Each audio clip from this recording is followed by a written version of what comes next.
તો વલસાડ જિલ્લામાંથી પસાર થતા અમદાવાદ મુંબઈ નેશનલ હાઈવેની હાલત અત્યંત ખરાબ છે। હાઈવેની ચોમાસામાં અત્યંત ખરાબ હાલત થઈ ગઈ છે।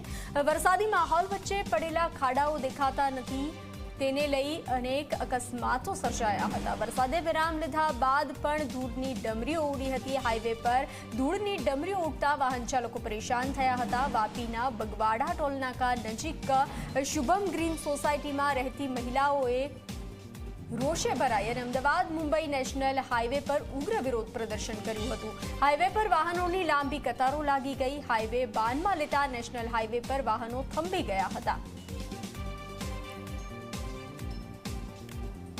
કે આજે રસ્તા બગડેલા છે, લગભગ આજથી 4 મહિના 5 મહિના થઈ ગયા, અમને આનું કોઈ રિઝલ્ટ નથી મળ્યું અને ઘણા બધાના એક્સિડન્ટ થયા। જુવાન જોડ જેના ઘર ખાલી થઈ ગયા છે, લોકો પડી આખરીને હોસ્પિટલ ભેગા થાય છે। એ સિવાય અમારે સોસાયટીમાં એટલી બધી ધૂળ ઉડે છે અને એટલો બધો અમને પ્રોબ્લેમ થાય છે કે બીમારી વધી ગઈ છે। અને સાથે સાથે આ ટ્રાફિક આજે અમે રોક્યો ને છે એવું નથી, આ ટ્રાફિક 4 મહિનાથી છેલ્લા આ કન્ટિન્યુ આ ટ્રાફિક આનો આ ચાલુ છે। 4 દિવસ માટે વરસાદ બંધ હતો તો તમારાથી અહીંયા 4 દિવસમાં રોડ બનાવવો હોય તો તમે રોડ થઈ શકે।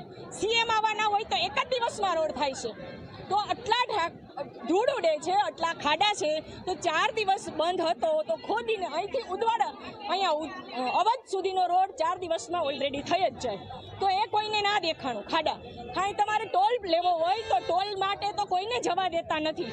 અને કાલે મારે શુભમથી અહીંયા ટીગરા સુધીના રસ્તામાં જાઉં તું, મારી પાસે હેલ્મેટ નહોતો તો મને આ ચલણ ભરાવેલું છે 500 રૂપિયાનું।